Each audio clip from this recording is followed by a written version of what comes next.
What's up, Internet? This is smokydaburr with gggamer.com, here with a first look at Metro Last Light. For those who aren't familiar with the series, it is a sequel to Metro 2033, which is a post-apocalyptic shooter based off a book that takes you into the underground subway system of Russia during a nuclear fallout. You can look up more videos on here if you are interested in 2033, because this is about Last Light. The game was originally shown at the 2011 E3 show and was included in the Wii U show reel, though THQ has since said that the game may not be released on the platform. They decided not to release it on the Wii U because, well, paraphrasing in a nicer way, they didn't think that the CPU was very good and that it was pretty choppy, and it would have cost them a lot more money than they wanted to spend on producing it for the Wii U. So, they axed it. It's unfortunate that they axed it because the Wii U interface and everything, it would have been good for the maintenance and stuff on the little kit that you have to maintain and everything else, since it is post-apocalyptic and all that. Since this was originally shown in 2011, I can talk about the beta testing that I was able to do in late 2011 after E3 for THQ here in Dallas. They brought a bunch of us in and had us play test some of the single and multiplayer of it, and I tried playing 2033, but I never really got into it. Now, what I can say about Metro, the series, after playing the beta of Last Light, I think I'm going to have to go back and play 2033. Now, in the beta test that I got to play, the first level that we looked at was called Camp, and it was really just kind of the same start-off mission that every game has, where you go through and they teach you the controls and show you how to sneak and stab and map your weapons and sabotage and sewer crawling and all the usual things that you expect from a game. The particularly strange thing, though, is that enemy soldiers can find the bodies and suddenly go into alert mode, but you have no way of moving them around, so it makes it really hard to cover your tracks. Since it makes it hard for you to cover your tracks, you really have to think ahead about how you're going to approach each individual encounter with the enemies. You have to really look and see if there's a possible way to sneak around, or if you just absolutely have to go in and just kill everybody and do your best not to get seen. Because once the enemies find someone or notice that you're going around just destroying everybody, they go into what's called a high alert mode, and they pretty much become bullet sponges after that. They're fairly easy to kill, and while you're still sneaking around and they're unaware, but once you alert them, it gets pretty difficult, actually.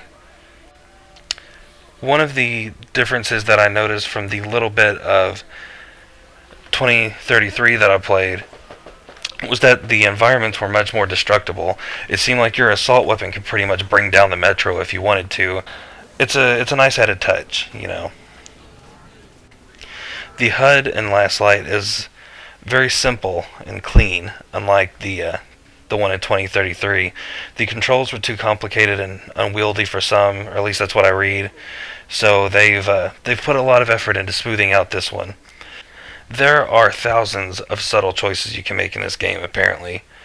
We were told that you're not just making decisions, you're playing the game, which seems a little redundant, but I think I may have known what he meant. These little choices will have an impact on the game's ending, of course. I don't know how many endings there are. We weren't told anything about that, and we weren't shown anything past like the third level. But at one point toward the end of the first mission, we found an enemy soldier inside a locker, and he begged us not to shoot him.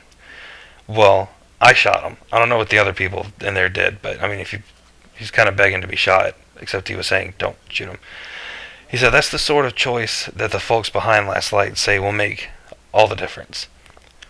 Now, there are places in Last Light that I never really encountered in 33, but again, I didn't play very much of it. There are now bars, and you can get drunk.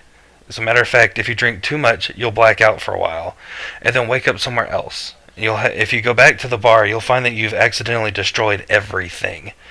Now, to pay for, or to get retribution, I guess, you can pay the bartender 100 bullets, which is a lot of money. And that's just an example of the choices that you'll have to be making.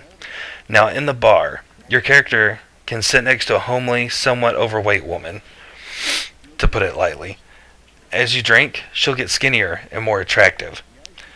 So, this is the first that I've heard of in any game so far that actually incorporates a beer goggles type engine in it, which is insane and hilarious. I can't wait to actually do this again when I actually get my hands on the game at home. It was something else, I'll put it that way. The multiplayer in Last Light was cut.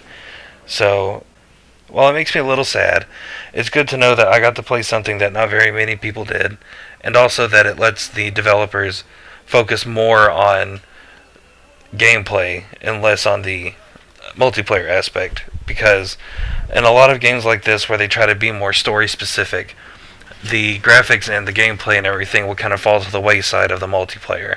So it's good that they get to focus and